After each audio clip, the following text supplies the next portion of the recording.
Natalia, que es el doctor Jorge Alonso, ¿sí? Así que bueno, Bueno, nos estaremos viendo en la cátedra en algún otro lugar seguramente. bueno, muchas Bueno, gracias, Julio, y gracias a todos y a todas. bien, bien. Muchas gracias a vos. Bien,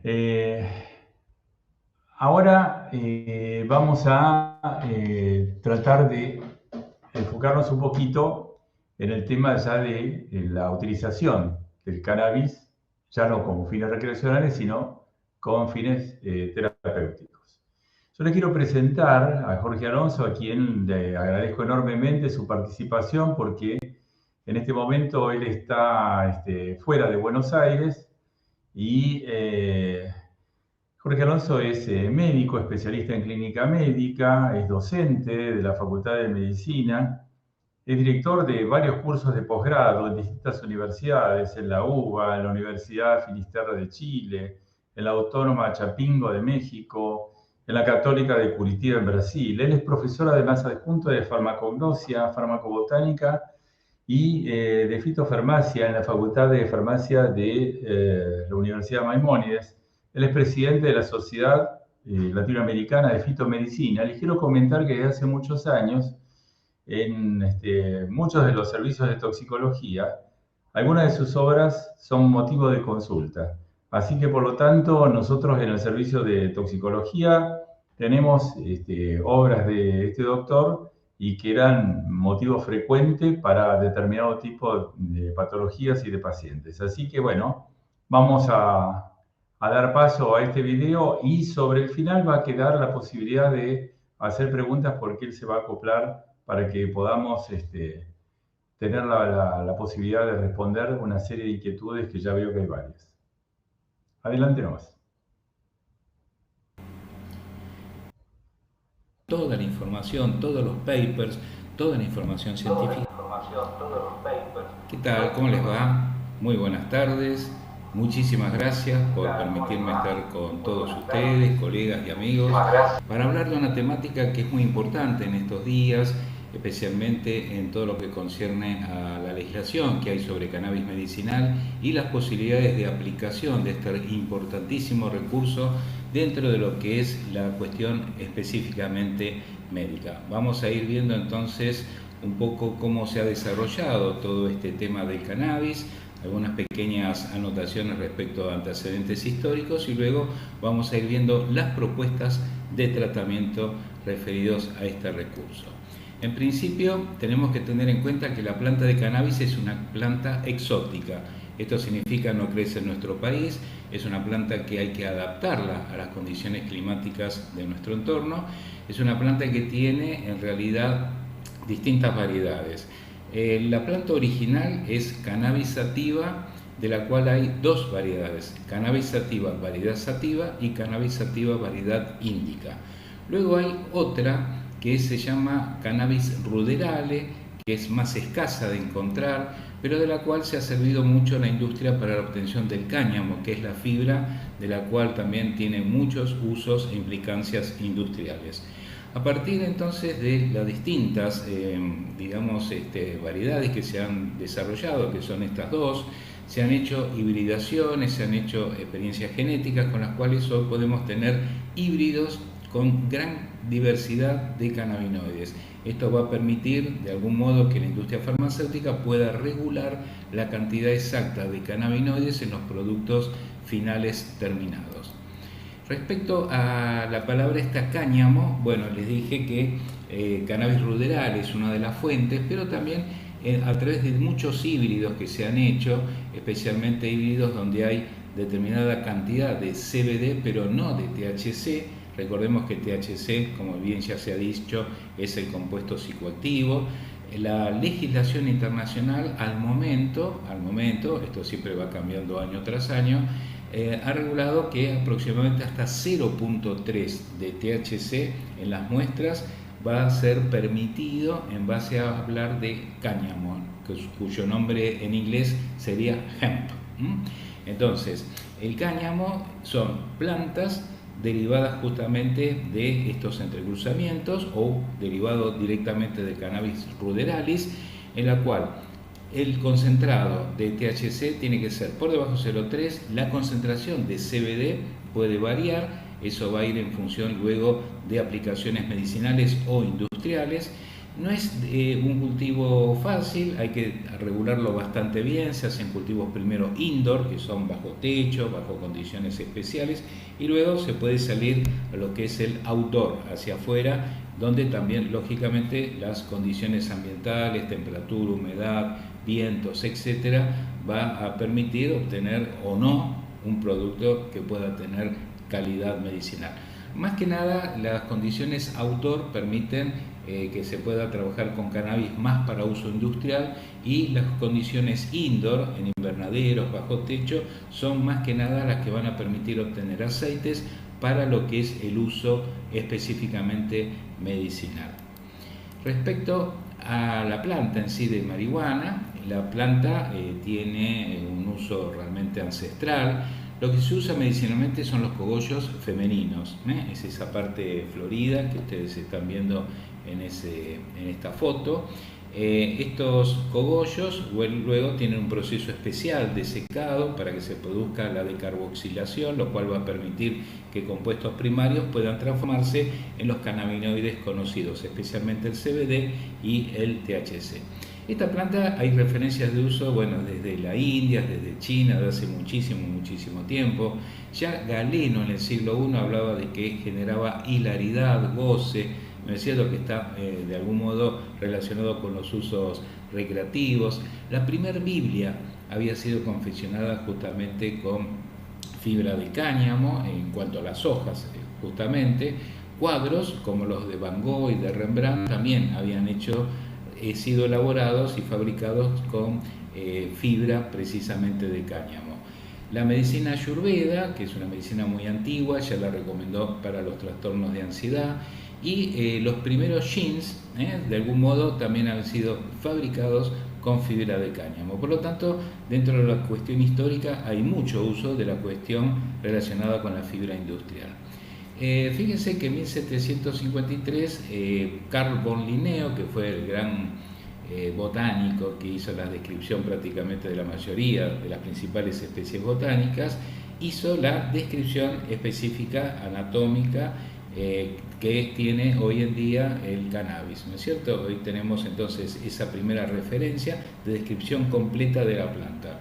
En 1845 ya Jacques Moreau había descubierto los efectos negativos en el área cognitiva. Esto es importante porque sabemos que el uso prolongado, especialmente de las inhalaciones y de los productos fumatorios, genera trastornos cognitivos. Entre 1840 y 1845 habían traído de los dominios que tenía la India en Asia, le habían llevado cannabis a la reina Victoria, y justamente a través del uso empírico que había en Asia se le dio de consumir a la reina Victoria para el tratamiento de sus dolores, de sus trastornos tanto de cefalías como dolores menstruales. En 1896 ya aparecen los laboratorios a comercializar este producto, uno de ellos Eli Lilly, otro Parker Davis, que fabrican los primeros remedios en base a cannabis. Vamos a ver que son remedios en muchos casos orientados a la parte respiratoria, tos, catarro, etc. Un dato interesante es lo que había ocurrido en Turquía. Fíjense que en 1920 los sultanes hacían aspirar el hashish a sus soldados para envalentonarlos, para que tengan agresividad frente a las disputas territoriales que había.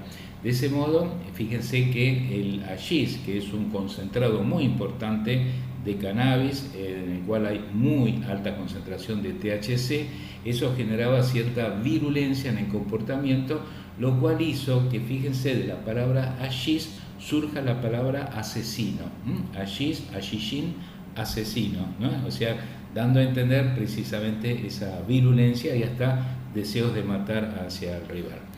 En 1937, bueno, hubo mucha presión porque empezaron a haber consumos demasiado, digamos, acelerados, sobre todo en la juventud. Estados Unidos vio como que eso no era del todo bueno, y empezó lógicamente también a haber una batalla industrial, porque el cannabis a través de la fibra se estaba posicionando bien a nivel industrial, desplazando por ejemplo a lo que es la industria del algodón.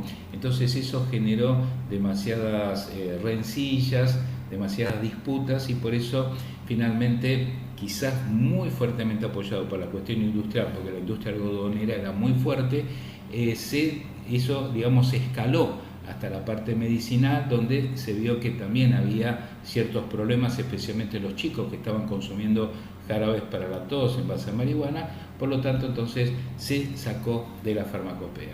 En 1942 se descubre el CBD, pero no se pudo aislar, simplemente se halla esa molécula. Años siguientes va a ser, sobre todo hacia la década del 60, dilucidada la estructura molecular. En 1964 ya se aísla el THC, y finalmente en 1981 ahí aparece una publicación en Lancet donde hace un resurgir del tema del cannabis, especialmente a través de estudios que habían determinado un buen uso y buenos resultados en náuseas y vómitos derivados de la quimioterapia oncológica. Acá tenemos algunas muestras de productos de cannabis, sobre todo de la década del 30, del 40, y acá tenemos, por ejemplo, tabletas que se hacían con cannabis para la tos de los chicos.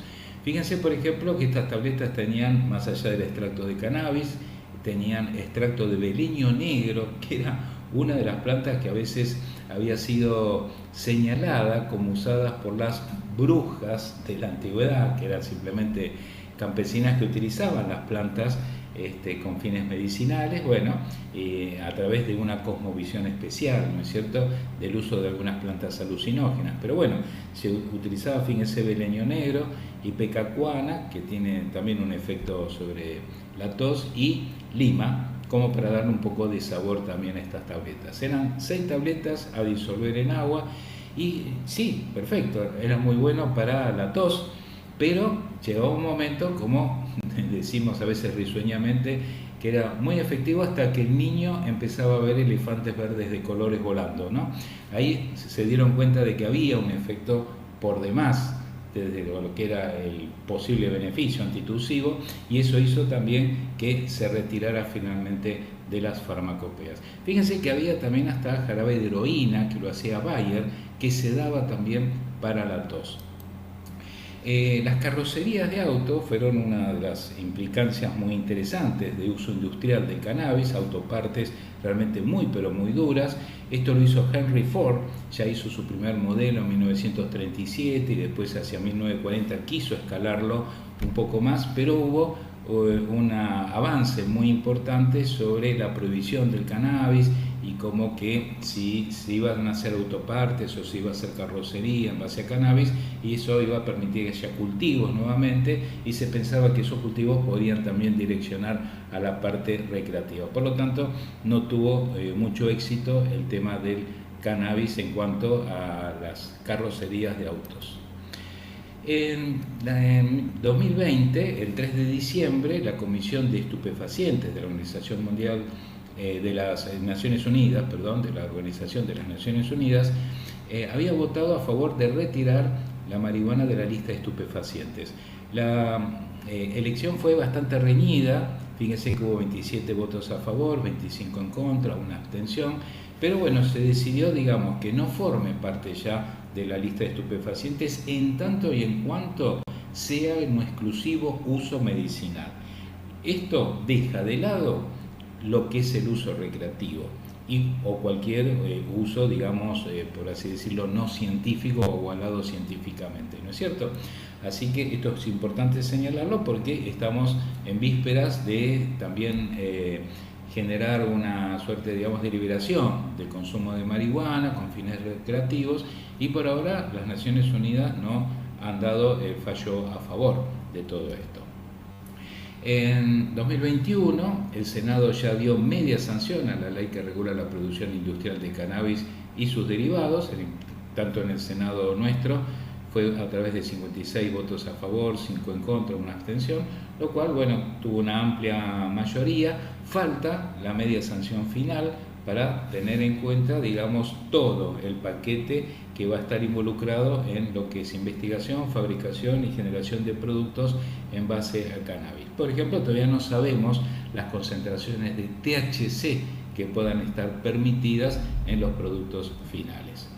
En las encuestas hay una suerte, digamos, de inclinación hacia lo que pueda ser el empleo de cannabis y marihuana respecto a la decisión de la población, ¿no? Un 55% como que estaría a favor, que tiene que ver con usos medicinales y en algunos casos también recreativos. Hay un porcentaje todavía de indecisos bastante importante y el resto lógicamente estaría en contra. La composición química. El cannabis lógicamente tiene como principios activos muchísimas moléculas, pero las principales son los cannabinoides. Hay alrededor de 113 que han sido identificados hasta el momento. El más importante es el delta 9 tetrahidrocannabinol y luego vienen en orden de importancia el CBD y muchos otros cannabinoides. Recordamos siempre que el THC es el compuesto psicoactivo y el CBD quizás el compuesto medicinal que más se está investigando en la actualidad. Aquí tenemos, por ejemplo, desarrollados como las estructuras de otros cannabinoides que son importantes también. Si bien siempre se habla del THC y del CBD, fíjense que también hay CBN, que es cannabinol, el CBG, que es el cannabigerol, el cannabicromeno, conocido como CBC. Cada uno está siendo investigado en estos momentos, todavía no tenemos datos concluyentes sobre sus actividades, pero en el momento hay perfiles bastante interesantes, sobre todo en el área inmunológica, también en el área de dolor, en el área antimicrobiano. Algunos de estos cannabinoides han dado buenas respuestas al respecto. Los terpenos. Cuando uno hace el aceite de cannabis, recordemos que el aceite tiene esos cannabinoides y va a tener también compuestos que son denominados terpénicos. Esos compuestos terpénicos que no son cannabinoides, tenemos el alfa-pineno, beta-pineno, geraniol, etc. Ellos también son importantes en el efecto terapéutico porque van a generar un efecto sinérgico con los cannabinoides. Eso se va a denominar efecto séquito. Es un efecto de sinergia entre los dos tipos de componentes. La semilla de cannabis es una semilla que tiene su propio aceite. Recordemos que cuando hablamos de aceite medicinal de cannabis es un proceso en el cual se va a someter el cogollo femenino, es el cogollo femenino, con un proceso industrial, que después lo vamos a ver, para obtener sí finalmente un aceite. Pero el verdadero aceite está en la semilla y tiene elementos proteicos muy importantes. De ahí entonces la importancia que está teniendo la investigación con los aceites de las semillas de cannabis, generalmente porque tiene muy buena riqueza de aceites omega, especialmente omega 3, una relación muy buena entre omega 6 y omega 3, realmente de las ideales, y tiene un altísimo porcentaje de proteínas que son de alta calidad. Recordemos que este aceite en la semilla no contiene cannabinoides, o sea que no había ninguna prohibición para que ingrese en el Código Alimentario. Todavía cuesta introducirlo en el Código Alimentario argentino. Tiene este aceite también usos industriales, se puede utilizar en la industria de barnices, perfumerías, etc. Respecto al aceite propiamente medicinal y que uno escucha por todos lados, bueno, se obtiene por métodos de extracción que a nivel industrial vamos a hablar de la extracción por dióxido de carbono supercrítico, que es quizás la de elección por la industria farmacéutica, porque nos da un aceite de gran pureza.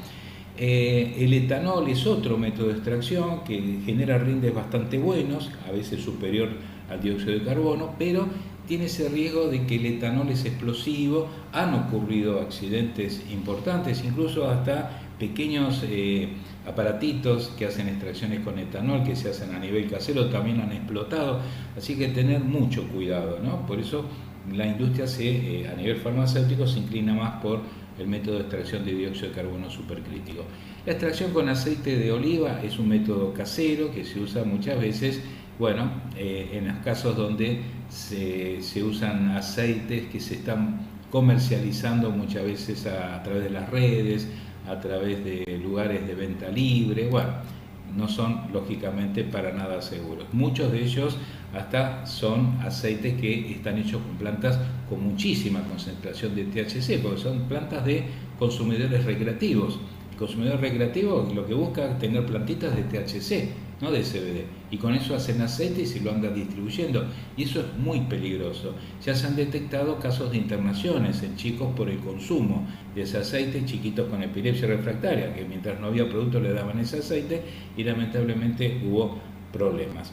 Este es un aparato, o un equipo mejor dicho, de extracción por dióxido de carbono supercrítico, al cual luego se adicionan otros aparatos más, un rotavapor para terminar de eliminar distintas sustancias que puedan haber todavía, para que se conserve la pureza máxima del aceite en base a cannabinoides.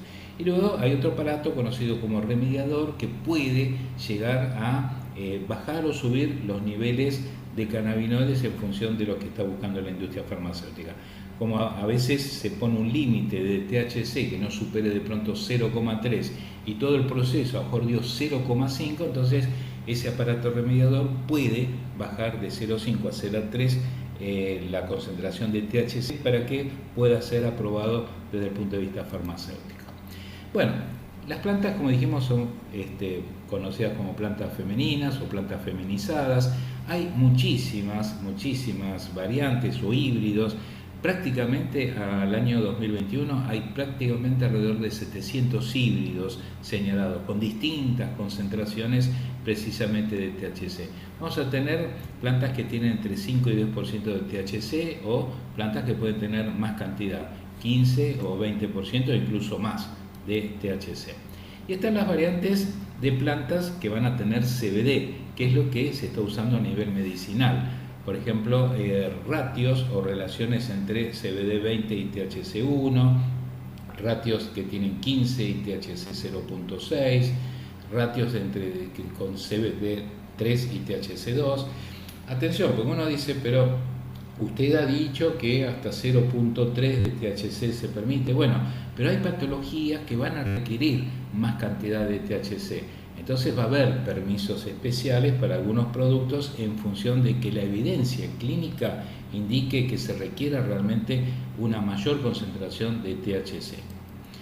El sistema endocannabinoide, bueno, ya fue descrito, simplemente hacemos mención de que este sistema endocannabinoide, que lo tenemos repartido prácticamente en todo el organismo, hay órganos que van a tener dos tipos de receptores, ¿no? El CB1 y el CB2, otros solamente CB1, como es el caso del cerebro, y en estos receptores cannabinoides van a interaccionar tanto los cannabinoides endógenos como la anandamida, que es producida por el propio organismo a través del ácido araquidónico, o si no también están los exógenos, como va a ser el consumo de marihuana por la vía inhalatoria o en base a los aceites que se preparen medicinalmente, o hay plantas también que tienen cannabinoides, no es solamente la del cannabis. Por ejemplo, el lúpulo tiene un tipo de cannabinoides y hay hasta productos animales como huevos desecados de algunos peces que son de Asia, que esos huevitos tienen también cannabinoides,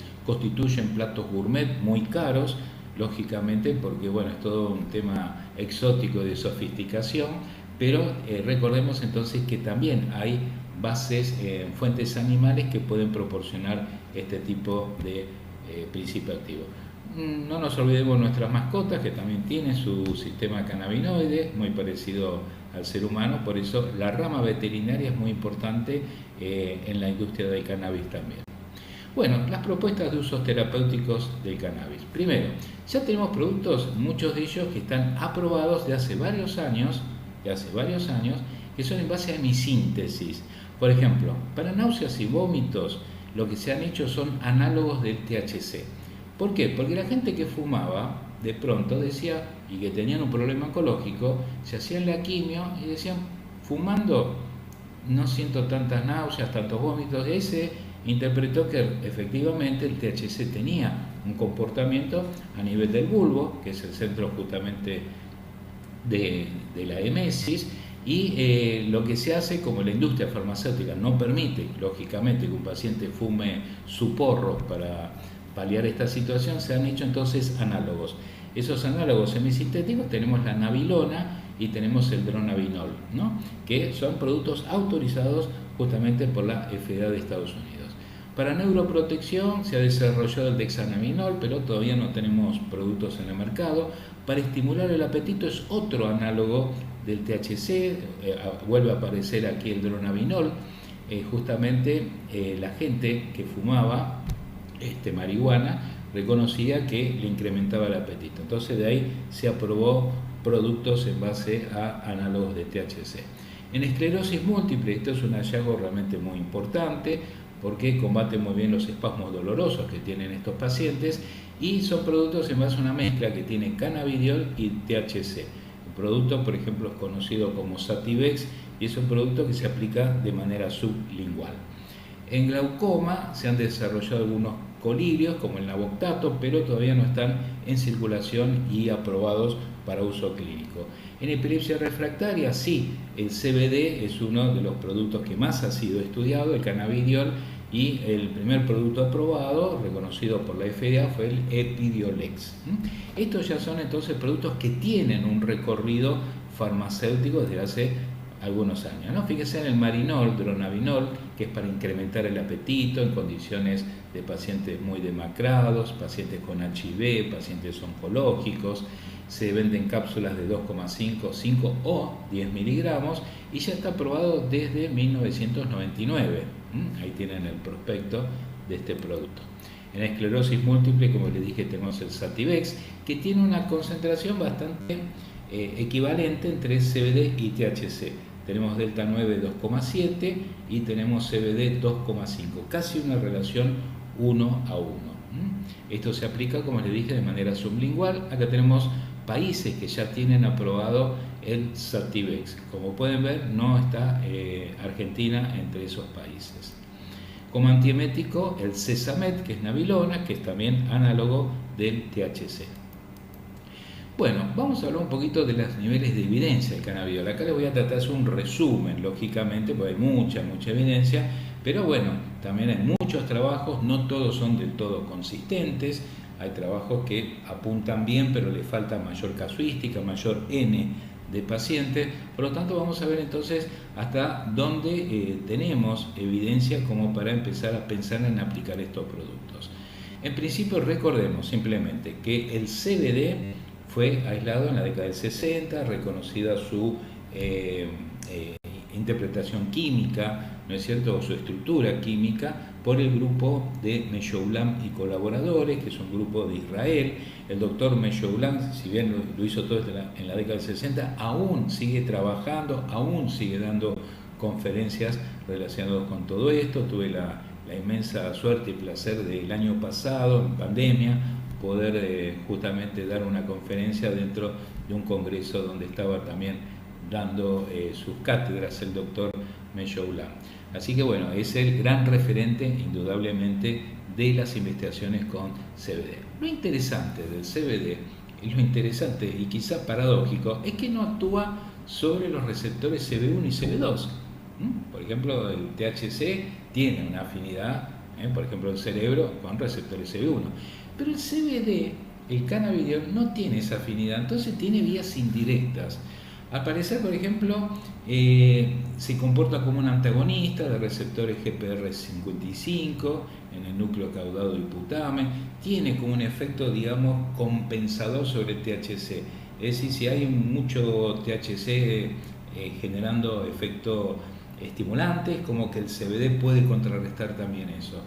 Pero el CBD se ha visto que es agonista de receptores de 5-HT1, ¿no?, que es relacionado justamente con la 5-hidroxitritamina, y ese efecto está más relacionado quizás a los efectos que hacen los ansiolíticos. Si bien no es una acción sobre el GABA, como hace de pronto bromazepam, diazepam, etc., pero tiene un efecto sobre ese tipo de receptor que genera efectos parecidos a los de los ansiolíticos. Ahí tenemos justamente la foto de Meshoulam dando una de las cátedras en la década del 60. Bueno, niveles de eficacia, y acá esto es importante ir marcándolo. Esto es lo que tenemos comprobado al momento, ¿no? Epilepsia refractaria de los niños, como es el síndrome de Dravet y de Lennox-Gastaut. Cuadros convulsivos en adultos, no hay a lo mejor tanta evidencia como en los chicos, pero ya hay resultados como para que se pueda recomendar. Tratamiento de gliomas, que son tumores también a nivel cerebral, así que esto está por ahora permitido. Se ha visto que el CBD puede reducir convulsiones en otros cuadros similares a las epilepsias refractarias, como ser la esclerosis tuberosa, el síndrome de Sturge-Weber, el síndrome de epilepsia por infección febril, encefalopatías, que son, digamos, derivadas de problemas genéticos al nacimiento, en esclerosis múltiple, que esto sí lo vimos a través del producto Sativex. Esto entonces, respecto al CBD, es lo que está ya con evidencia y se puede dar o prescribir.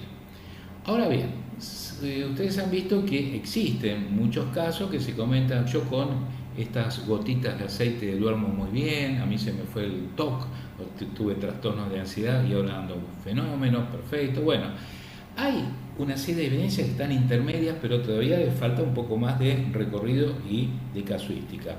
Por ejemplo, en insomnio, hay alrededor de 160 miligramos de CBD en una monodosis puede ser útil. Al menos los primeros ensayos clínicos están dando ese tipo de evidencia. Distonía o contracciones musculares involuntarias, generalmente en el síndrome de Tourette puede haber mejorías, aunque hay mayor posiblemente casuística con THC en el llamado síndrome de Tourette, ¿no? Pero bueno, todavía falta corroborar, falta más N de pacientes para tener evidencia concluyente. Trasplantes de médula ósea, el CBD dado una semana previo al trasplante y luego continuándolo al mes siguiente reduce las posibilidades de rechazo. Son ensayos por ahora preliminares que auguran una buena indicación. Cáncer, por ahora no tenemos evidencia, únicamente, como dijimos, en el glioma, pero en otros tipos de cáncer todavía falta. Abstinencia de heroína, morfina y otros opioides está en estudio, puede ser una posibilidad, e incluso también la posibilidad de trabajar con CBD en lo que es los casos de adicciones a la propia marihuana. Tratamiento de glioblastoma multiforme, que es ya un tumor cerebral muy importante desde el punto de vista de altísima mortandad, algunas evidencias hay, y tratamiento de la encefalopatía hipoxicémica neonatal sería otro de los que requieren algunos mayores grados de evidencia. En Parkinson se requiere también mayor evidencia, por ahora no mejora lo que es el caminar, el andar del paciente, la rigidez, pero sí mejora los aspectos psiquiátricos, especialmente los cuadros psicóticos que suelen tener estos pacientes. En esquizofrenia también parecería haber casuística que podría mejorar los cuadros psicóticos. En tabaquismo, inhalado el CBD podría ser una alternativa. Fíjense que reduce el 40% del número de cigarrillos fumados. En trastornos de ansiedad social, entre 300 y 600 miligramos de CBD es lo que está por ahora viéndose como positivo. En dolor, falta evidencia, pero dolor es una de las claves de uso del CBD, tanto el dolor de la fibromialgia, neuropatías, artrosis, dolor oncológico, es decir, todo ese espectro de dolor, incluyendo cefaleas también, va a ser posible de ser ensayado próximamente a nivel clínico. Ya tenemos algunas evidencias bastante buenas, pero como les decimos, falta todavía un poquito más de recorrido. Autismo es otro de los temas que son muy importantes, especialmente por lo que concierne al espectro autista en la infancia, así que bueno, sería interesante que pueda haber mayor evidencia. Y bueno, tratamiento del síndrome del cromosoma 10 frágil, que genera retraso mental, aparentemente generaría mejor conexión neuronal en los chiquitos que tienen este problema. En cuanto a dolor, por ahora la evidencia, acá les doy un cuadrito que puede ser de bastante utilidad, porque vieron que una de las cosas que más está exigiendo la gente es el CBD para el tratamiento de dolor. Entonces, vamos a poner un ejemplo. Ahí tenemos un CBD de 1000 miligramos. Es un frasquito de 30 mililitros estándar, 1000 miligramos o 1 gramo de CBD. Y recordando que en ese frasquito de 30 mililitros, cada gota va a tener 2 miligramos de CBD. Entonces ahí vamos al cuadrito que tenemos arriba. Vamos a inventar un paciente que es de dolor severo y que pesa 60 kilos. Entonces me fijo voy a ver dolor severo, acá tengo entre 38 y 68 kilogramos, entonces 18 miligramos es lo que tengo que dar. Como las gotitas, cada gota son 2, voy a tener que dar 9 gotas para ese paciente, que las puedo repartir. Puedo dar 3 gotas a la mañana, 3 gotas a la tarde y 3 gotas a la noche. De modo tal que entonces empiezan a aparecer algunos tipos de sugerencias en tanto y en cuanto empiezan a aparecer productos que estén aprobados. La actividad analgésica no dependería solamente de los cannabinoides, también puede ser origen el ácido ajulémico, que puede generar también mejorías bastante interesantes. Todavía no hay productos en base a este ácido ajulémico, lo cual significa que no solamente los cannabinoides pueden actuar, sino hay otros compuestos que pueden ser útiles. La FDA, por ejemplo, en el caso del COVID, que había muchos pacientes que estaban internados y tenían secuelas cardiológicas muy importantes, porque muchos fallecían debido justamente al riesgo cardiovascular que generaba el COVID. Bueno, se autorizó, están en estudios en fase 2 y en fase 3, los ensayos justamente con CBD. Son productos que no tienen THC, únicamente CBD. En el tema justamente del COVID, aquí también tenemos el tema de aerosoles que se están aplicando precisamente en base a cannabidiol. Se demostró experimentalmente que altera la configuración de la proteína ACE2, precisamente que es la puerta de entrada a muchos órganos, así que ahí tendría, digamos, su leitmotiv, ¿no?, de acción del CBD. También inhibiría una serina proteasa, que es la TMPRSC2, que participa precisamente en el acople del virus a el ACE2. En aerosol parece que serían las formas útiles de aplicar. Bueno, respecto a la actividad antitumoral, el THC tiene algunos estudios en cáncer de pulmón, en cáncer hepático. Curiosamente se vio que en pacientes fumadores, estadísticamente, que fuman marihuana, hay menor incidencia de cáncer de vejiga que aquellos que no. Así que eso está como para estudiar. El cannabidiol tiene fuertes estudios por ahora preclínicos en cáncer de mama, tanto en los modelos estrógeno dependientes como no estrógeno dependientes. Lo bueno es que no altera, no genera ningún problema en las células normales, únicamente en las células tumorales. Los cannabinoides a nivel general parecería ser que reducen la proliferación de las metástasis e inhiben procesos de angiogénesis. Atención con estas noticias que a veces son maliciosas porque descubren que la marihuana detiene cáncer de mama y después cuando vemos el artículo en realidad es el cannabidiol, el CBD in vitro o en modelos animales, punto.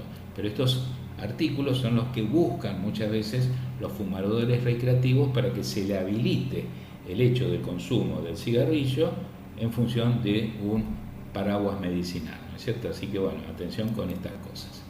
Los estudios de toxicidad del CBD han dado realmente muy bien, o sea, es un producto realmente muy, pero muy seguro. Dosis orales de hasta 300 miligramos durante 6 meses fueron perfectamente toleradas. Dosis pico de hasta 1500 miligramos durante 4 semanas también han sido bien toleradas. Efectos adversos ocasionalmente boca seca, mareos, hipertensión y somnolencia, pero se ven básicamente entre 0,5 a 2,5% de los pacientes. Altas dosis de CBD pueden empeorar los movimientos del paciente con Parkinson. Eso hay que tenerlo presente. Entonces, si yo quiero tratar dolor en un paciente y tengo que recurrir a alta dosis de CBD, si el paciente tiene Parkinson, voy a poder tener un empeoramiento. Interacciones medicamentosas puede tener, lógicamente, el CBD. En este caso se ha visto con el clobazam. De hecho, esta interacción ha generado una sinergia, porque recordemos que el clobazam solo no alcanzaba a contener los cuadros de epilepsia refractaria en los chicos, por lo tanto, entonces, en sinergia con CBD, sí, la perspectiva era mucho mayor. Lo mismo que con el valproato. Interacciones moderadas hay con muchas otras drogas. Ahí tenemos una serie de drogas que tendrían una interacción moderada, no definitorio. No puedo decir, bueno, no tomé, por ejemplo, el antidepresivo amitriptilina y no tomé CBD. Posiblemente es una interacción leve. Consideramos que distanciando las tomas no habría demasiado problema. Respecto a epilepsia refractaria infantil, es lo que más está corroborado, lo que más justamente evidencia tiene. Realmente los porcentajes son altísimos en cuanto a la recuperación de estos chiquitos. Se ha evaluado justamente los ratios que se utilizan, CBD y THC, casi 20-1, ¿no? O sea, muy poquito THC y bastante concentración de CBD. Producto acá tenemos aprobado por la FDA, el Epidiolex, de 100 miligramos en gotitas orales para los chicos. Productos aprobados por ANMAT. Uno dice, ¿qué tenemos aprobado por ANMAT? Por ahora hay un solo producto que es el Conbupidiol. Es un producto que ha sido aprobado del laboratorio Aleph Medical, pero es un producto bastante caro. Lamentablemente no está el acceso para la gente. Estamos hablando de un producto cercano a los 70.000 pesos el frasquito de 30 mililitros. Entonces, por eso hay una producción pública de medicamentos en base a CBD que están haciendo las provincias para poder aminorar estos costos. Mientras no había nada, se estaba trayendo el Charlotte, que era un CBD que venía de Estados Unidos. El nombre de Charlotte tiene que ver con una nenita que tenía epilepsia refractaria, que fue la primera en tratarse con este tipo de producto. Cannabidiol se vende en farmacias en Europa. Acá tenemos tanto gotitas como comprimidos. Y bueno, simplemente voy terminando con lo que es la provincia de Misiones, que en este momento estoy trabajando en la provincia de Misiones para generar CBD y demás productos medicinales para especialmente atención primaria de salud, hospitales, y también con la posibilidad de poder colaborar con otras provincias que no estén trabajando. Recordemos la ley 27.350, es la que originó todo esto. Las provincias tenían que adherir, ahí Misiones empezó a adherir. Misiofarma es la sociedad del Estado, o sea, una provincia para adherir al proyecto tenía que crear una sociedad del Estado. En este caso, Misiofarma es la sociedad del Estado. En el caso de Misiofarma, yo soy su presidente y de ahí estamos organizando todo lo que es la cuestión de cultivo, de producción y elaboración de los aceites. Lógicamente interviene el Ministerio de Salud habilitando todos los permisos, interviene el INASE, que es el Instituto Nacional de la Semilla, y finalmente interviene también el SENASA, que interviene más que nada en la última parte para retirar las semillas que se traen, en este caso de bancos certificados, tiene que ser de bancos certificados, a efectos de que se puedan retirar de Seiza y llevarlos directamente a la provincia. Acá tenemos las instalaciones de, en este caso, Biofábrica, que es una entidad muy importante relacionada con biotecnología vegetal, propagación in vitro, clonación. Realmente son unos aliados muy, pero muy importantes para el proceso productivo. Acá tenemos unas muestras de lo que estamos haciendo en este momento. Tenemos plantas en germinación, tenemos plantines, ya tenemos plantas crecidas y que estamos en el proceso en este momento de corte de los cogollos secados para pasar luego a la parte de elaboración de aceites. Tenemos un dato muy importante, que Canadá, que es uno de los países que más ha investigado todo esto, ha hecho un manual justamente de uso para los profesionales de la salud. Y bueno, lo que hicimos es un convenio con el gobierno de Canadá a través de la posibilidad de traducir ese manual al español, y ya lo tenemos en Argentina. Lo hizo realmente una doctora que ha colaborado con nosotros, que forma parte de nuestros cursos, que es la doctora Victoria Larroce, que ha hecho toda esta encomiable tarea de traducirlo, y el prólogo justamente lo ha hecho Misiofarma, ¿no? O sea, tenemos justamente ese beneficio de haber podido hacer este prólogo de esta herramienta tan importante. Bueno, la provincia de Misiones ya se ha caracterizado siempre por trabajar con productos naturales, tiene casi el 60% de la biodiversidad de todo el país, está en la provincia. Ya habíamos hecho productos en base a congorosa para la acidez y la gastritis, el ambay para problemas respiratorios, la caléndula para problemas dermatológicos. Realmente apuesta siempre la provincia de Misiones a este tipo de recursos. Es importantísimo el tema de que los médicos empiecen a conocer cómo se tiene que prescribir estos productos. Por eso, desde la Sociedad Latinoamericana de Fitomedicina estamos realizando los cursos justamente de experto en cannabis medicinal. Son cursos cortos de 3 meses donde pueden obtener toda la información, todos los papers, toda la información científica que avale la prescripción de estos productos. Finalmente, la misión que tiene Misiofarma en todo esto es la de obtener estos aceites, poder ofrecerlos gratuitamente a la población. Esto es muy importante, es un servicio gratuito a la población, donde los médicos van a tener la posibilidad de prescribirlo, pero van a ser médicos formados por la provincia en función de los cursos que estamos ofreciendo.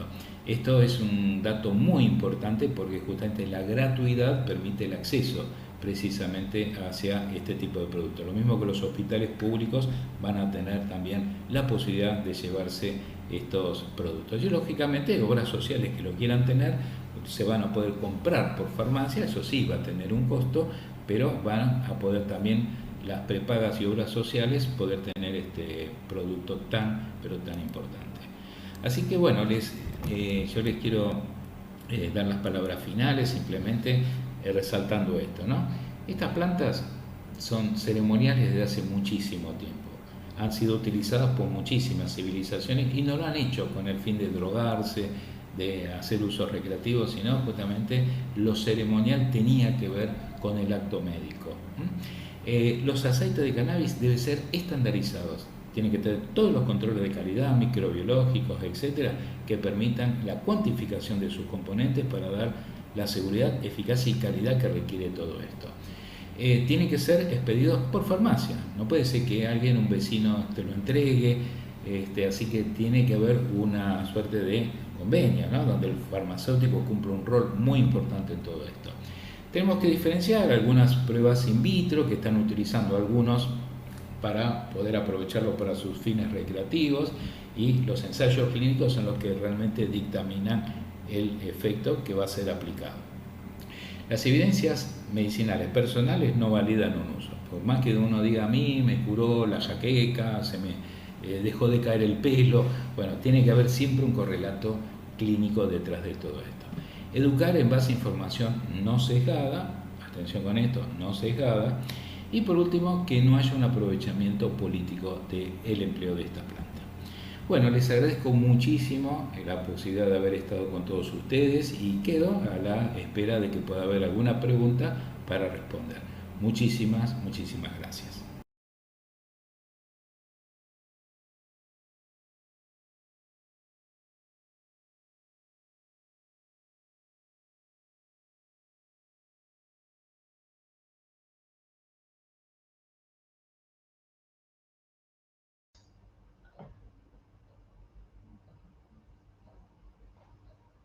Bueno, parece que me fui.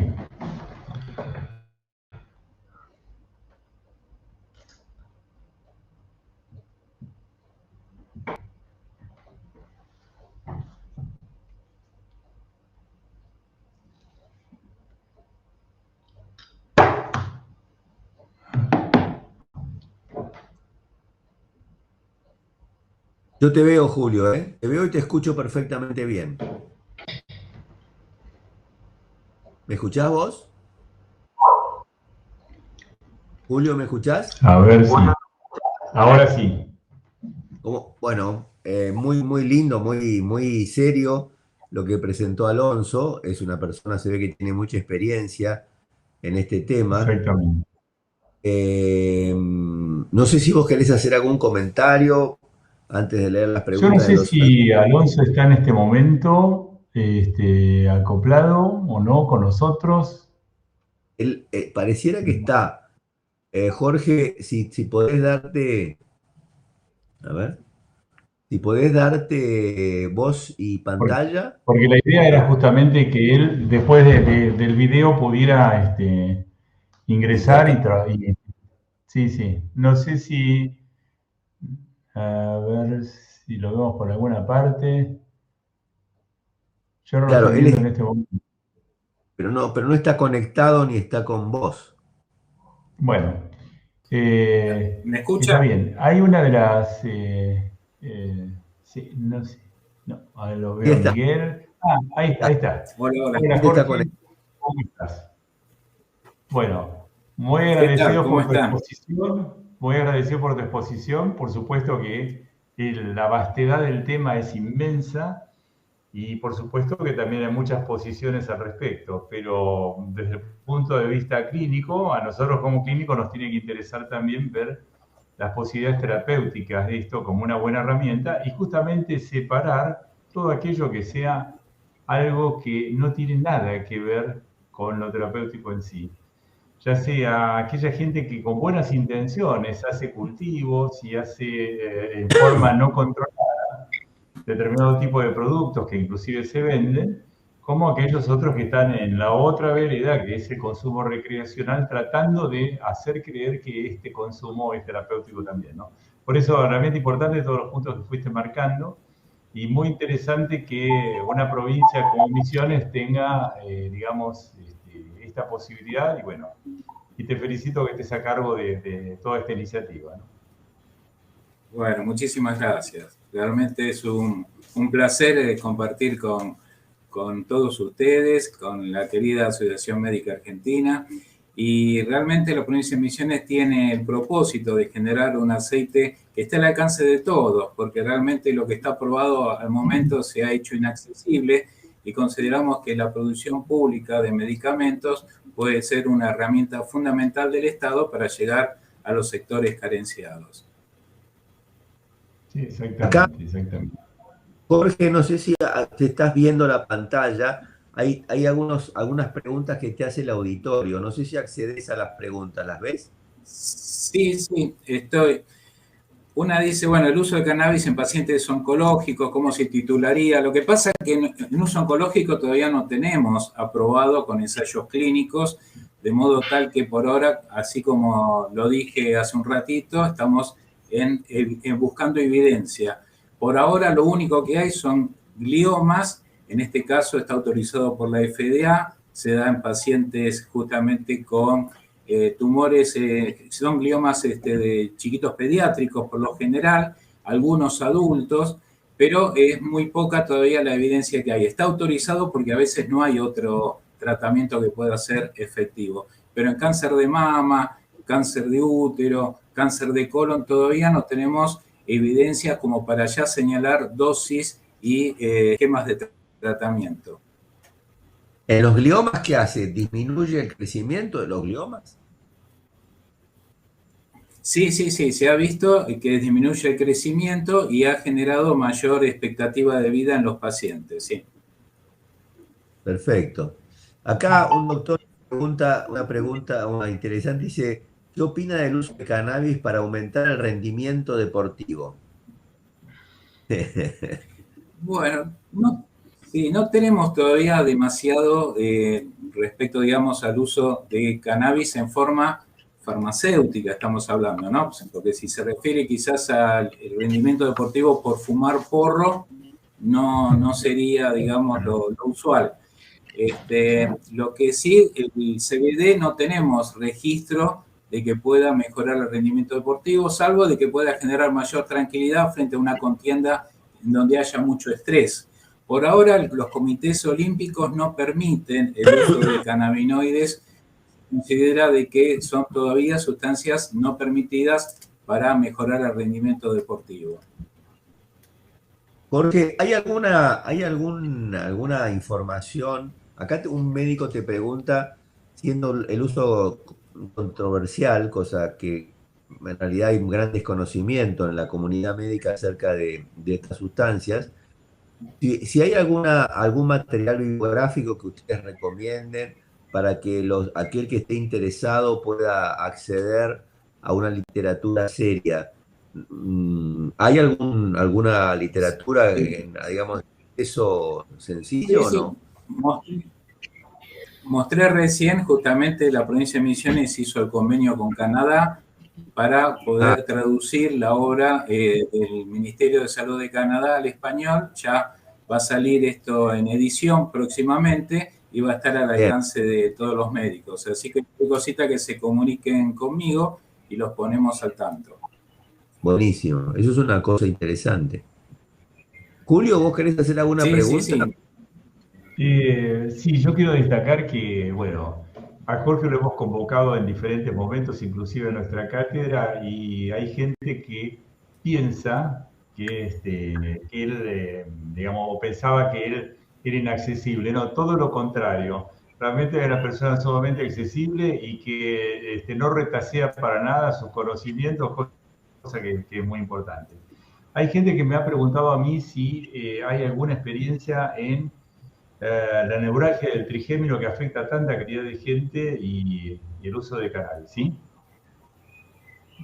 Sí, por ahora no. Sé que en China había cierta experiencia de inyectar CBD sobre el canal del trigémino, pero no tenemos todavía consistencia en ese tipo de trabajo. Son un N muy pequeño, digamos, la revista no es muy importante, entonces no tenemos por ahora como para refrendarlo bien. Posiblemente también el THC pueda ser útil. Recordemos, en el caso de fibromialgia, que es una patología que está muy de moda, se requiere, y esto lo estoy hablando por ahora desde el punto de vista un poco de los pequeños ensayos clínicos que se han hecho, dosis de 5 miligramos de THC y de pronto 15 o 20 miligramos de CBD. Por lo tanto, el THC es importante en algunas patologías, incluyendo el tema dolor. Pero recordemos que por arriba de 5 miligramos de THC pueden empezar a aparecer fenómenos visuales o temas que puedan tener con los usos recreativos. Por eso se recomienda no pasar de 5 miligramos. Por ejemplo, 10 miligramos de THC y 25 de CBD ha dado excelentes respuestas en fibromialgia, pero los problemas relacionados con los aspectos recreativos que generó esa dosis de THC hizo que los pacientes tuvieran que abandonar. Por lo tanto, entonces, como decía al inicio, por ahora la legislación no ha establecido los límites de THC que puedan ser utilizados. Lógicamente, puede haber permisos especiales donde a lo mejor una dosis de 10 miligramos de THC sea muy efectiva para alguna determinada patología, pero eso seguramente va a tener que ir con receta archivada, recordando que la legislación 27.350 autoriza las recetas magistrales para que las farmacias puedan preparar, de acuerdo a la receta que haga cada médico, la dosis conveniente que ese médico estipule para su paciente. Así que en ese sentido no hay una restricción en la receta magistral y va a ser siempre responsabilidad del médico de la prescripción que va a tener ese producto. Jorge. Otra cosa que la gente, perdón Jorge Mercado, así no nos confundimos de Jorge. Bueno, hay gente que también insistía en preguntar si había empezado a utilizar, por ejemplo, este cannabis medicinal y si en algún momento lo interrumpía, que si podían reaparecer los síntomas, era una de las cosas que preguntaban, y otra de las cosas que preguntaban si tenía que usar de por vida. Sí, es difícil todavía establecer el criterio posológico a largo plazo. Por ahora, las experiencias de acuerdo a los estudios toxicológicos implican que el CBD es muy bien tolerado, que tiene un margen terapéutico o espectro terapéutico muy amplio respecto, lógicamente, al THC, ¿no? El CBD en ese sentido es muy seguro. En patología pediátrica, como es la epilepsia refractaria, se puede dar durante mucho tiempo, teniendo en cuenta cómo pasa con los anticonvulsivantes comunes que se dan prácticamente de por vida, de acuerdo a cada neurólogo. Así que desde el punto de vista del CBD no tenemos todavía una restricción en cuanto a la cantidad de tiempo que pueda ser administrado. Incluso los datos de posologías o concentraciones de CBD por miligramo por kilo de peso que, bueno, fueron mostradas en las diapositivas, han mostrado que la dosis letal 50, por ejemplo, es realmente muy seguro. O sea, es casi imposible que alguien pueda intoxicarse con el CBD. Todo lo contrario con el THC, ¿no es cierto? Correcto. Te quiero hacer una pregunta. Entonces, como un poco como resumen de todo lo que has charlado hoy. Las indicaciones fuertes del CBD fundamentalmente en medicina es la epilepsia refractaria, fundamentalmente en chicos, el efecto antinauseoso en los pacientes oncológicos que reciben quimioterapia, puede ser esa otra segunda. Sí, tal cual. Eso ya, sí, de eso ya hay productos. que están aprobados, no están en nuestro país, Sí. pero están aprobados afuera. Claro. Y digamos, ¿y cuál sería alguna otra que esté firmemente como candidato para que pueda ser de utilidad firme, digamos? Sí, está la esclerosis múltiple, ya el producto se llama Sativex, que lo mostré, no lo tenemos todavía aprobado en el país, pero está en gran cantidad de países. En América, Colombia ya lo tiene también. Está aprobado para el apetito, para mejorar, digamos, el apetito en pacientes incluso oncológicos o con HIV. Hay un producto para glaucoma que todavía está en vías de aprobación, todavía no está de todo aprobado. No obstante, en glaucoma no ha superado los colirios convencionales. O sea, también es cierto remarcar que a veces el producto se puede aprobar, pero eso no significa que pueda ser superior a otros, ¿no? Claro. Es novedad, posiblemente, pero Claro. siempre vamos a tener que equiparar con otro tipo de productos. Lo que sí Claro. sabemos que en epilepsia refractaria ha mejorado muchísimo la calidad de vida de los pacientitos, y en lo que concierne al manejo de otro tipo de dolor o dolor oncológico, o mejorar el insomnio o mejorar trastornos de ansiedad, el CBD se posicionaría muy bien, habida cuenta de que lo que se usa, por ejemplo, para ansiedad y para insomnio, son drogas que pueden generar adicción y dependencia. Así que eso también es un posible target de utilidad de este producto. Perfecto. Jorge, para dejarlo más claro todavía, el CBD, la sustancia que es adictiva dentro de los cannabinoides es el tetahidrocannabinol. El CBD no tiene potencial adictivo, ¿verdad? Claro, en absoluto, es el THC. Generalmente el CBD no tiene el potencial, incluso contrarresta los efectos excitatorios que suele tener el THC. Es como que contrabalancea en muchos casos. Perfecto. Bueno, a ver, Miguel, no sé si está, si querés hacer alguna pregunta, Jorge. Bueno, sí, primero felicitarlo, ¿no? a la mesa, porque realmente estuvo bárbaro. La verdad es un tema apasionante. Lo que nosotros vemos es que el consultorio cada día más, los adultos mayores vienen para los dolores crónicos con tratamiento. ¿Qué cuidado tienen que tener con las interacciones medicamentos? Porque yo cada vez en el consultorio tengo que me doy a la abuela, llevo al médico de cabecera y bueno, cada vez es mayor la cantidad y responden generalmente bien. No sé por qué tienen una mejoría que cuando no lo conocemos con ninguna otra cadena ya vienen con cadenas largas de analgésicos.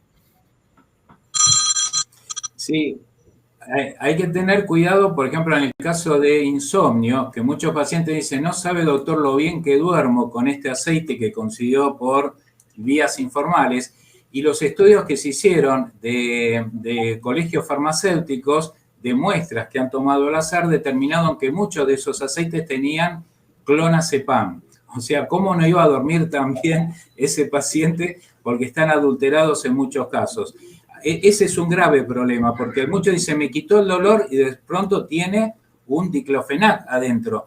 Entonces, es importantísimo que se pueda hacer una producción realmente estandarizada y aprobada por ANMAT. Ahora, supongamos que está bien hecho, con una planta que realmente tiene CBD, la posibilidad de interacciones únicamente se han visto con otros anticonvulsivantes donde hay sinergia, pero yo mostré una diapositiva donde hay interacciones denominadas leves a moderadas, que todavía no podemos decir de que puedan constituir interacciones fuertes. Por eso, dentro de ese listado que yo puse, se considera que distanciando la dosis unas 6 u 8 horas entre un CBD y la droga que aparece en ese listado, no habría demasiada injerencia.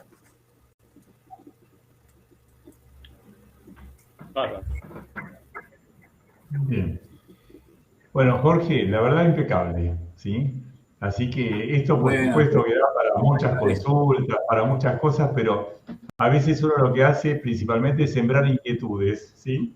Y esto es muy importante porque la gente ahí se aviene a seguir investigando y a seguir ni aprobando directamente ni rechazando de plano, sino simplemente teniendo la idea que todo esto es también materia de investigación, ¿no? Bueno, Sí, por eso le pido a los colegas que tengan un poquito más de paciencia hasta que podamos tener las provincias la producción pública de aceite de cannabis, porque lo que hay por ahora es inaccesible y lógicamente hay que esperar un poco al año que viene a que podamos tener aprobado por ANMAT estos aceites y que tengan mucho cuidado con lo que se está vendiendo en canales informales. Están muchos, la gran mayoría adulterados, con drogas químicas, así que a tener por un poquito de paciencia y mucho cuidado con esas prescripciones que inocentemente uno cree, bueno, debe ser es una plantita, como había dicho la doctora Mateos, ¿no? Y no es una plantita así nomás, no es un yuyito. Sí, no. Jorge, yo tengo entendido que hay 3 lugares donde se puede hacer una determinación del producto en sí. Que uno que es la Cátedra de Toxicología y Química Legal de la Facultad de Farmacia y Bioquímica de la UBA, otro es en La Plata y otro es en Rosario. No sé si están así, pero que por lo menos es una información que tengo, ¿no? Así es. Justamente Rosario, estuve en contacto con la gente de la Universidad de Rosario y en el Centro de Toxicología también de la Facultad de Farmacia. Ahí son lugares de referencia donde uno puede incluso llevar alguna muestra de que le han traído. Ese es un servicio que hay que pagarlo, pero le van a determinar si realmente está adulterado o no el producto. Muy importante, muy importante. Bueno, yo no tengo más que agradecerte nuevamente y creo que vos, Jorge, también, en representación de SMIVA y de AMA, ¿sí? Muy satisfecho con las charlas que nos has hecho escuchar, Julio. Muchas gracias, Jorge. Es un tema de enorme digamos, realidad, esto que estamos hablando. Prácticamente todo el tiempo nuestros pacientes nos preguntan y a uno a veces que no maneja esto, en fin, entra en dudas, y la charla que nos has dado vos nos ayuda enormemente para, de alguna forma, poder responder con cierto grado de conocimiento y autoridad en este sentido. Así que, Jorge, te agradecemos mucho. Julio también. Miguel, no sé si querés decir alguna cosa. No. Perdón, Jorge, Jorge Mercado, una cosa. Creo que, no sé si tenemos 1 o 2 minutos o ya no, porque ¿Sí? ¿te acordás que le habíamos pedido a Roberto Follo porque había quedado muchas cosas pendientes de ley de salud mental, etcétera, de la charla anterior? Y creo que está conectado Roberto Follo, sí. Roberto, si querés, en realidad lo que me surgió así preguntarle a mí, no sé, Miguel, ¿te acordás? Cuando presentó la nueva ley de salud mental, me dejó, la verdad que me pareció una cantidad de cosas que me asustaron, te digo la verdad. Y entonces, ¿qué tal? ¿Cómo te va? Hola, Roberto. Hola, ¿qué tal, ¿Qué tal? doctor? ¿Cómo están? ¿Qué tal, Hola, Roberto? Julio. Hola, ¿qué tal, doctor? ¿Qué tal, doctor Alonso? Estuve escuchando un poquito su charla y realmente es brillante. ¿Qué tal? Gracias. Roberto, aprovechando que estamos en la intimidad acá nosotros, te quería preguntar realmente por la nueva ley de salud mental, que cuando vos lo relatabas, realmente me llamaba la atención algunas cosas que, bueno, que creí entender que es lo que pasa, que es, por ejemplo, cuando uno quiere internar a un paciente que está con un brote o lo que fuere, no pueden ser 2 médicos, sino que tiene que ser un médico y alguien de otra profesión, o sea, de otra especialidad o de otro abordaje. Exacto. Es así. Sí, eso es uno de los puntos controvertidos, discutidos de la ley. Hay varios puntos como para discutir, sería muy largo, pero en concreto las internaciones en el ámbito de salud mental y obviamente en el ámbito de adicciones, porque ingresan en el mismo contexto, dentro del mismo marco legal, requieren 2 firmas, una de ellas de psiquiatra o psicólogo y otra de otro integrante del equipo multidisciplinario. La salvedad en este caso lo hace también el decreto reglamentario cuando habla de que tienen que ser profesionales de distintas disciplinas, por lo cual uno podría decir, bueno, psiquiatra más clínico, psiquiatra más terapista. Sin embargo, aquí lo que se plantea a los efectos de la ley debe ser psiquiatra o psicólogo. Ese también sería un punto discutible, ¿no? La conjunción o que permite que se traten un psicólogo y un trabajador social. ¿Pueden hacerlo? Desde el punto de vista de la norma, sí. No obstante, en la práctica creo que nadie se arriesgaría a trepar con la visión técnica que puede dar un psiquiatra o un psicólogo desde la psicología o el trabajo social, que asumirían las responsabilidades inherentes para el caso. De alguna forma creo que es también una puerta abierta para un riesgo de responsabilidad institucional muy grande en la medida que se deja en libertad o se interna a alguien cuando no es. Pero es uno de los puntos creo que discutibles y discutidos de la ley.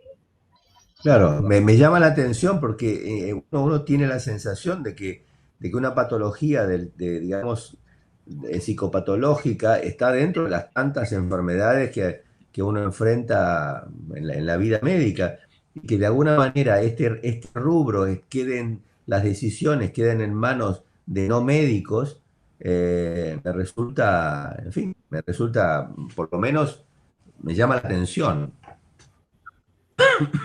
Sí, yo incluso, si me permite brevemente, también un aporte crítico en ese punto también a la norma, sobre todo porque, en el contexto, no solamente la internación, la ley de salud mental dice que los servicios de salud mental tienen que estar gestionados, encabezados, dirigidos por cualquier profesional de grado, cualquier persona con título de grado que reúna el saber o las competencias apropiadas.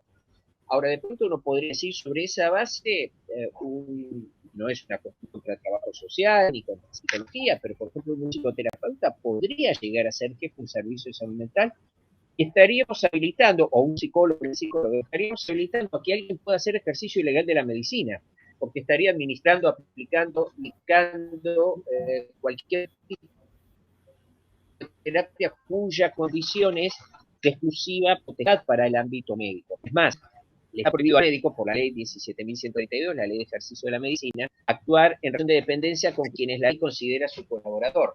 Entonces, si un psicólogo, un trabajador social estaría pronto encabezando, vamos a suponer, un servicio de salud mental, y no por una cuestión de orden o de subordinación, pero estaría asumiendo una responsabilidad que la ley no le otorga, y por lo tanto podría estar incurriendo en ese ejercicio legal, no obstante lo cual también el médico estaría en una relación de dependencia con alguien a quien la ley no le faculta estar en esas cosas. Son puntos interesantes, no observados en la norma, y creo que en algún momento merecen una revisión crítica, un análisis un poco más profundo. Y digamos, el estímulo para que salga esta ley, ¿hay algún grupo médico digamos, que lo patrocinaba o que de alguna manera quería que así fuera? Digamos, o es una ley que tiene intereses por otro lado, no estrictamente médicos? Hasta donde yo tengo entendido, la ley no pasó por un análisis previo por ninguna institución médica, instituciones de psiquiatría, instituciones del ámbito médico facultativo, sino que surgió incluso en su última etapa con una suerte de aprobación, como se llama técnicamente, libro cerrado, es decir, hubo un análisis en un ámbito, de hecho viene de propuestas de profesionales de otros ámbitos, no ámbito médico, y no han sido consultados, no han sido requeridos, por lo menos para el aporte que se puede hacer desde la medicina, que es por lejos realmente importante. Pero exactamente, tengo entendido, no hubo ningún aporte. Claro, es la realidad. Yo lo veo también desde ese punto de vista. Me llamó poderosamente la atención una cosa tan importante que pareciera que se minimice o de alguna manera se lo haga con un espíritu naif, sumamente. Si alguna vez tuvo una urgencia psiquiátrica, sabe lo grave y lo difícil que es el manejo de estos pacientes. Para que lo maneje una persona no médica realmente es muy complicado. Yo lo veo complicado. Eso queríamos preguntarte, Roberto. Te agradezco enormemente que te hayas prestado, que te hagamos estas preguntas. Al contrario, muy agradecido. No, al contrario, gracias a vos. Julio, ¿te parece cerrar la charla? Sí, con respecto a lo que dice Roberto, te voy a comentar algunas cosas que yo he escuchado y he tenido que decir, y algunos colegas tuvieron que vivir. Que de repente el jefe del servicio médico era un psicólogo y cuando le iban a plantear un problema psicofarmacológico no podía responder. Por más que ese jefe hubiera hecho un máster en Estados Unidos, donde en una época en algunos estados a los psicólogos que hicieran ese máster le permitían, entre comillas, medicar. Y entonces, bueno, esto no era aplicable en Argentina, nunca fue aplicable, y estas cosas no se pueden entender. Y bueno, yo creo que hay mucha gente de escritorio que nunca fue al campo de batalla, no sabe de qué se trata, ¿sí?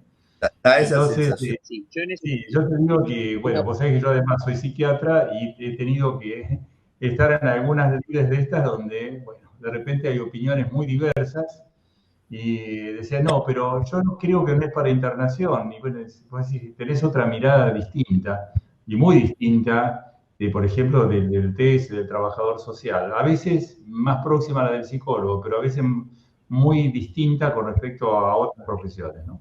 Bueno, todas estas cosas habría que revisarlas muy bien porque, bueno, en definitiva, puede ir en detrimento de la propia salud mental de este individuo. Lo que me parece maravilloso es que los jueces compulsivamente no puedan internar, como pasó durante mucho tiempo. Y un abogado te internaba, ¿sí? Así que bueno. Eso sí que el otro tema es que todas las instituciones pueden internar pacientes con problemas y trastornos serios de salud mental, y a veces no están preparadas todas las instituciones para a mí me ha pasado estar en la guardia y realmente me parece que es un muy difícil manejo. Y si realmente manejarlo en una institución que por ahí no tiene todos los elementos, por más que digamos todos médicos, para eso está las especialidades, los centros de atención específicos. Que se ha tomado, no es una dificultad, por lo menos para los internistas es muy grande, porque a veces no se puede manejar un paciente en un hospital que no tiene la complejidad que tiene un hospital de salud mental. Mirá, en los hospitales que, por ejemplo, vos no tenés psiquiatra o el psiquiatra no fue a trabajar ese día, bueno, acá por lo menos en Capital se recurre al SAMI psiquiátrico. Entonces, bueno, viene alguien, especialista en psiquiatría, a evaluar a ese paciente. Hay que ver en el lapso en el que tiene para llegar qué cosas pueden pasar y cómo se las ingenia el clínico para tratar de yugular un cuadro de excitación psicomotriz que muchas veces no tiene ni idea de cómo se tiene que hacer, ¿no? Porque no es su métier, ¿no? Exactamente. Bueno. Bien, estamos acá, hoy sí que cumplimos los horarios, ¿no? Así que bueno. Bueno, nuevamente, muchísimas gracias por esta posibilidad de participación. Y yo les reitero, estaba muy interesado que se hablara justamente de estas dos miradas tan distintas que hay sobre cannabis, ¿no?